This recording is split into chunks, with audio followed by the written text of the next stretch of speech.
Hello students, today we are going to study the lesson number 3 in the geography section for social science for class 7th. In this chapter we study about how the dramatic changes or drastic changes occurs in the form of volcanic eruptions, earthquake, etc.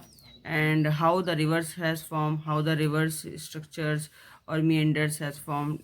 We see that there are the various types of lithospheric plates inside the earth, and when the rubbing action takes place in these lithospheric plates, then it moves and create an endogenic forces or exogenic forces, and these forces which occurs in the interior of the earth, that is called as endogenic forces, and that forces which occurs on the upper side of the surface of the earth, that is called as exogenic forces. And from these earth movements, when the rubbing action takes place in between the tectonic plates, due to these forces, endogenic and exogenic, there are several types of drastic changes that occurs. Like in from the endogenic forces, these are the sudden forces, and very diastrophic forces are also there. Due to sudden forces, the earthquake, volcanic eruptions, and landslides occurs.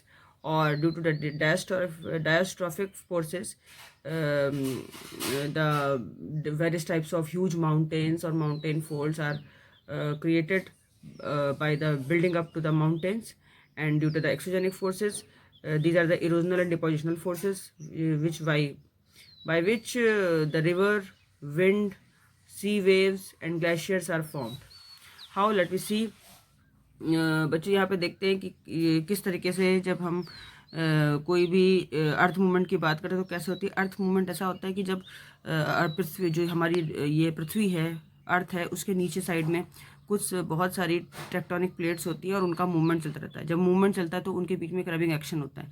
इस rubbing action से अगर अर्थ के नीचे side में interior में कोई force चल रहा है तो उसको एंडोजेनिक फोर्स बोलेंगे, और अगर अर्थ की सरफेस के ऊपर ये फोर्स आता है तो एक्सोजेनिक फोर्सेज होते हैं।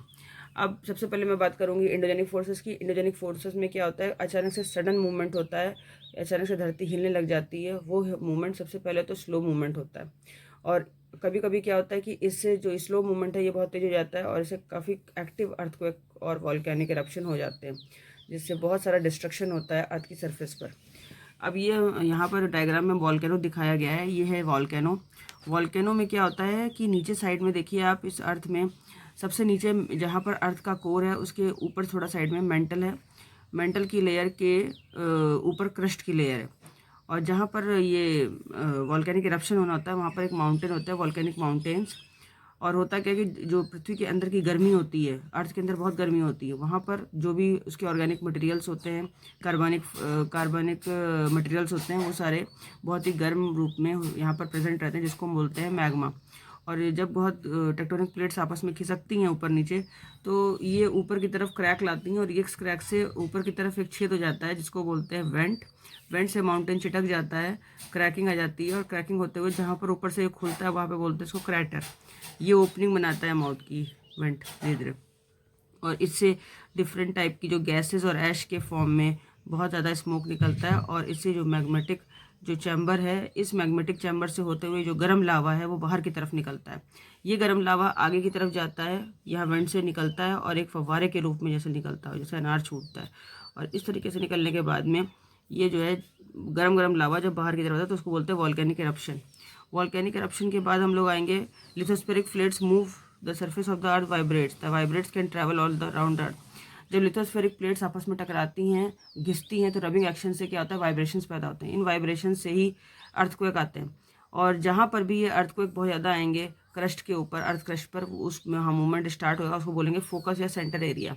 ये जो प्लेस है जहाँ पर ये सरफेस अबव द फोकस, जो फोकस का जो सेंटर है जहाँ से ये स्टार्ट होगा उसको इपीसेंट्रिक प्लेस बोलेंगे। मतलब जैसे देखिए यहाँ पर क्या हुआ, यहाँ से फोकस है, there is a where the earthquake occurs, यहाँ से अर्थक्वेक स्टार्ट हुआ था रबिंग एक्शन से, और ये जो सिस्मिक एनर्जी है, वेविंग एनर्जी है, ये ऊपर की तरफ क्रस्ट के ऊपर प्रभाव डाल रही है, इफेक्ट डाल रही है, और ये फोर्स, ये बड़ा तेजी से फोर्स डालती है। तो ये ऊपर की तरफ जो अर्थ क्रस्ट है, इस अर्थ क्रस्ट के ऊपर जहाँ फोकस का सेंट्रल एरिया होता है इसको बोलते हैं इपी सेंटर, और इपी सेंटर के बाद ये क्रैकिंग पड़ने लग जाती है, जैसे धरती फट रही हो, तो इसको बोलेंगे प्लेट बाउंड्री।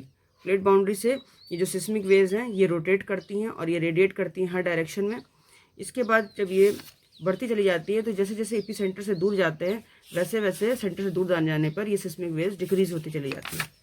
अब आएगा इसके बाद कि इस अर्थक्वेक से काफ़ी सारा डिस्ट्रक्शन होता है। जैसे गुजरात में पहले भूकंप आया था भुज में, तो काफ़ी लोग वहाँ पे मारे गए थे, काफ़ी सारी बिल्डिंग का डिस्ट्रक्शन हो गया था। अब है अर्थक्वेक की प्रिपरेशन के लिए बाकायदा एक डिजास्टर मैनेजमेंट टीम बनाई गई है। उसमें ये बताया गया जाता है, उनको ट्रेनिंग जाती है कि जब अर्थक्वेक आ जाए तो अर्थक्वेक के लिए शेल्टर कैसे लें। उसके लिए पहले क्या आता है, सेफ स्पॉट ढूंढें।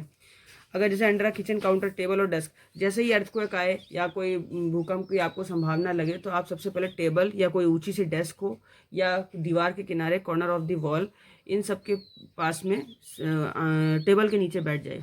स्टे अवे फ्रॉम, और कभी जब भी अर्थक्वेक आए तो किस चीज़ से दूर रहें, फायर प्लेसेस से, जो चिमनीज के एरिया हो, विंडोज़ जहाँ पर आग लगने का डर हो, जैसे कोई मिरर है जहाँ पर टूट सकता है विंडो के पास, उनसे दूर रहें। पिक्चर फ्रेम से दूर रहें क्योंकि वो पिक्चर जो है वो गिर सकती है फ्रेम और आपको चोट लग सकती है।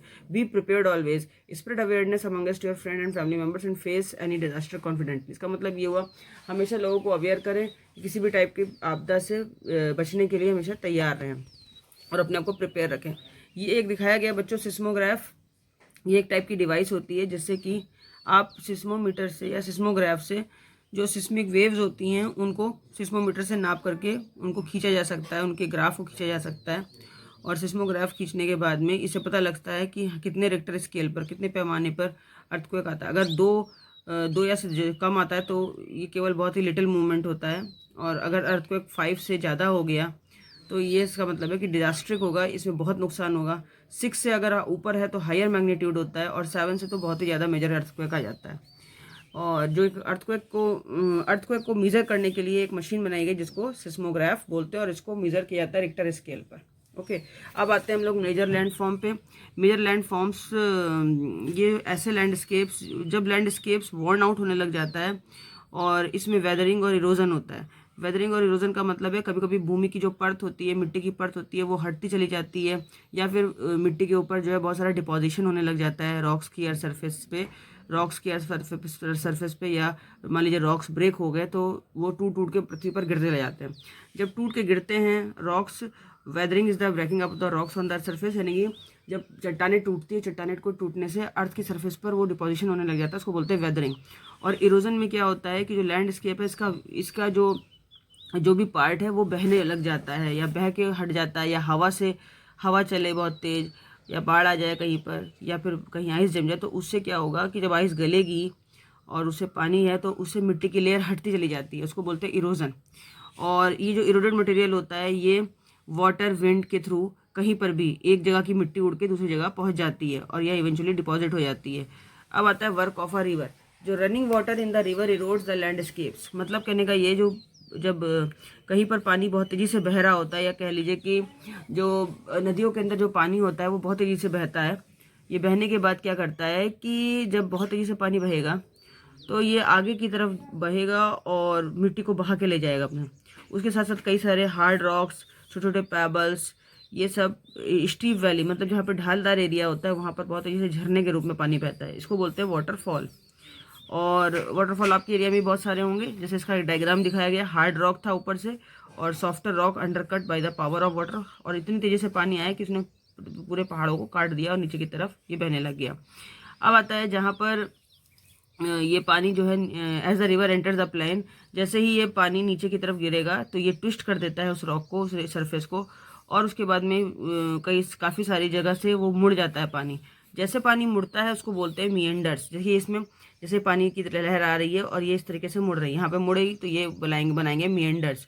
और जो साइड साइड के एरियाज होते हैं जो कि कटते चले जाते हैं उनको बोलते हैं लीव्स। लीव्स के आसपास का जो एरिया है, ये जैसे लीव्स बन गया, ये तो जो लीव्स है उसके आसपास का एरिया कहीं कहीं पर कैसा होता है, meander loop cuts off from the river and forms a cut off lake, also called an ox bow lake। कहने का मतलब है कि जब ये मियंडर एक लहर के रूप में पानी को, नदी के पानी को ला रहा था, तो वहाँ पर देखा नदी का कटान होता है, जहाँ से नदी कटती चली जाती है तो वो वहाँ पे कट ऑफ लेक बनाती है। उस कट ऑफ लेक जो छोटे छोटे झरने जैसे बन जाते हैं नदी के आसपास, आपने देखा होगा बहुत सारे, जो नदी की एक मुख्य धारा बहती है उसके आसपास भी छोटी छोटी धाराएं बहने लग जाती हैं, तो जो छोटी छोटी धाराएं जहाँ से बहती है उनको, इसको बोलते हैं ऑक्सबो लेक। और इसके बाद आता है कि जैसे जैसे बाढ़ घटती है और बाढ़ के साथ साथ पानी जो आता है वो मिट्टी की जो लेयर बहा के लाता है अपने साथ में, वो वहाँ पर जहाँ जहाँ तक बहाता है पानी को उसके साथ मिट्टी को बहा करके लाता है और वो डिपोजिशन करने लग जाता है, यानी कि वहाँ पे मिट्टी की बहुत फाइन लेयर बिछ जाती है और उसके साथ साथ कई सारे सेडिमेंट्स भी नदी के किनारे वहाँ पे सेटल्ड हो जाते हैं। इससे क्या होता है कि वहाँ पर एक फ्लैट फर्टाइल एरिया बनता है जिसको बोलते हैं फ्लड प्लेन्स। और जो ऊपर की तरफ जो उठे हुए एरिया होते हैं, जो जो एकदम चपटा एरिया बनेगा बही हुई मिट्टी से, वो उसको बोलेंगे फ्लैट फर्टाइल फ्लड प्लेन। और जो ऊंचा उठा हुआ एरिया बनेगा उसको बोलेंगे लीव्स।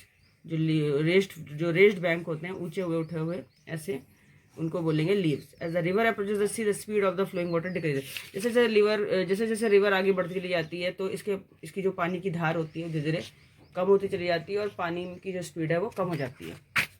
अब आता है कि river begins to break up into a number of streams. अब आगे जाकर के जो रिवर है उसका पानी कई सारी छोटी छोटी धाराओं में बढ़ जाएगा और इससे जो है रिवर की कई सारी ट्रिब्यूटरीज निकलेंगी। जो एक मुख्य रिवर जा रही है मेन रिवर, उससे छोटी छोटी धाराएं निकलती हैं और जहाँ जहाँ से धाराएं निकलती चली जाती हैं इस मेन रिवर से, तो आसपास का जो लैंड एरिया है वो लैंड एरिया जो है वो थोड़ा सा बचता चला जाता है, इसको बोलते हैं डेल्टा। अब आएगा work of sea waves. Sea waves का वर्क क्या है, यहाँ पर देखिए जो erosion and deposition of the sea waves give rise to the coastal land forms. जैसे जैसे जो समुद्र की धाराएं होती हैं, समुद्र में जो वेव्स आती हैं उससे कोस्टल लैंड फॉर्म्स बनते हैं। और ये बनते कैसे कोस्टल लैंड फॉर्म्स, ये बनते या तो मिट्टी वहाँ पर अपने साथ पानी की धारा के साथ मिट्टी जो है वो बहेगी और वो बहने के साथ साथ पत्थर के ऊपर कहीं पर साइड में जमाव करेगी और या फिर वहाँ से हट जाएगी, तो इससे कोस्टल लैंड फॉर्म्स बनते हैं। Sea waves continuously strike at the rocks. लगातार जो है समुद्र की लहरें लगातार आती हैं और चट्टानों से टकराती चली जाती हैं। इन चट्टानों के टकराने से पानी लगातार जब चट्टानों से टकराता है तो उससे बन जाती हैं यहाँ पे यहाँ पर हॉलो लाइक केव्स बन जाती हैं जिनको बोलते हैं सी केव्स। ये सी केव्स बनेंगी और सी केव्स जब बड़ी होती जाती है तो इनसे बनती हैं सी आर्चेस, और गड्ढा हो जाता है पत्थर के अंदर पानी से लगातार। और जब इरोजन ब्रेक होता है, ये इरोजन जब टूट जाता है कभी, तो इसमें जो है ओनली खाली वॉल्स बचती हैं। तो ये जो वॉल्स बचती हैं, जैसे मान लीजिए यहाँ रोड हुई तो ये ऊपर से यहाँ पे इसकी रूफ हट जाएगी और केवल ये वॉल्स बची रहेंगी। जैसे यहाँ पे वॉल्स बची हुई हैं तो इनको बोलेंगे स्टैक्स। जैसे ये खाली वॉल्स बची हुई है बच्चों, तो इसको बोलेंगे स्टैक्स। मैं दिखा देती हूँ कोई स्टैक्स है, यानी कि यहाँ पर खाली रूफ हट गई पूरी और यहाँ पे साइड साइड हट गया है, खाली ये दीवार बची है एक रॉक की, तो इसको बोलेंगे स्टैक। और the steep rocky coast rising almost vertically above and sea water is called a sea cliff. मतलब जब ये खाली पानी की जो धारा है जो इसमें बह रही थी और साथ में जो स्टीप रॉक कोस्ट, मतलब खाली जो है छोटा सा एरिया बचता है पत्थर का वहाँ पर और वो लंबा होता चला जाता है या कह लीजिए और कटता जाता है सी वाटर के ऊपर, तो उसको सी क्लिफ बोलते हैं।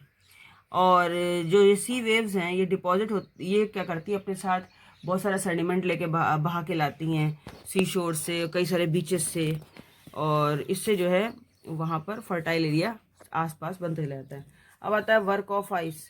आइस का वर्क हम देख लेते हैं कि glaciers are rivers of ice. जो ग्लेशियर होते हैं, जो हिमनदी होती हैं, ये पिघल पिघल करके ये बनाते हैं आगे जाके नदियाँ। और इनमें जो है आपने देखा है कि ऊंचे ऊंचे पहाड़ों पे बहुत सारी बर्फ जमती है। ये जैसे जैसे वहाँ पे धूप पड़ती है तो ये आगे जा कर के ग्लेशियर जो है वो कार्व आउट हो जाता है डीप हॉलो देयर। मतलब यहाँ से ग्लेशियर बन जाएगा और इस ग्लेशियर से जो जब इस पर सूरज की किरणें पड़ेंगी तो पानी पिघलेगा और इसे डीप हॉलो एरिया बन जाते हैं और इससे आइस मेल्ट होकर के ब्यूटीफुल लेक्स के रूप में तब्दील हो जाती है। और यहाँ पर भी इसके साथ साथ बड़े बड़े बिग स्मॉल और बिग रॉक्स बहते हैं, सैंडलेट्स बहती है, जिससे कि डिपोजिशन तैयार होता है। इसको बोलते हैं ग्लेशियल मोरेन्स। ठीक है, ये ग्लेशियल मोरेन्स बनते हैं इनसे। अब आता है वर्क ऑफ विंड। विंड का वर्क क्या है कि जैसे आपने रेगिस्तान देखा होगा, वहाँ पे हवा बहुत तेज़ी से उठती है, तो एक साथ बहुत सारी हवा उठती है और एक जगह से उठ करके दूसरी जगह पर हवा का जैसे यहाँ पर रेत का पहाड़ बना देती है। ये सैंड माउंटेन्स कहलाते हैं, सैंड ड्यून्स। ठीक है, इनको बोल देंगे सैंड ड्यून्स। एक जगह से मिट्टी उठी, हवा बहुत चली और इससे एक जगह से उठ के दूसरी जगह डिपॉजिट हो गई, इसको बोलते हैं सैंड ड्यून्स। और ये सैंड ड्यून्स जो होते हैं कॉमनली जो है वो मशरूम रॉक्स की तरह होते हैं, मशरूम के शेप में होते हैं। और इसके बाद होता है जब ये जो सैंड जो है वो लार्जर एरिया में डिपॉजिट होती चली जाती है कुछ लार्जर डिस्टेंस पे, तो जहाँ जहाँ पर ये ब्लैक एरिया बनेगा इनको बोलेंगे लॉसेस। ये लॉसेस हैं, ये आपके लॉसेस हैं। और ये जो यहाँ पर बन रहे हैं ऊंचे एरिया पहाड़ों के, इनको बोलेंगे सैंड ड्यून्स। ये सैंड ड्यून्स बन जाते हैं। तो ये सैंड ड्यून्स बन के जो ऊंचा वो एरिया है, और ये जो काला काला एरिया आपको दिख रहा है गड्ढे जैसा, वो लूजेज है। Large deposit of loess is found in China. ये मैक्सिमम जो है आपको चाइना में देखने को मिल जाएंगे। अच्छा बच्चों, यहाँ पर ये चैप्टर फिनिश होता है। Till then good bye, and please like and share my videos to.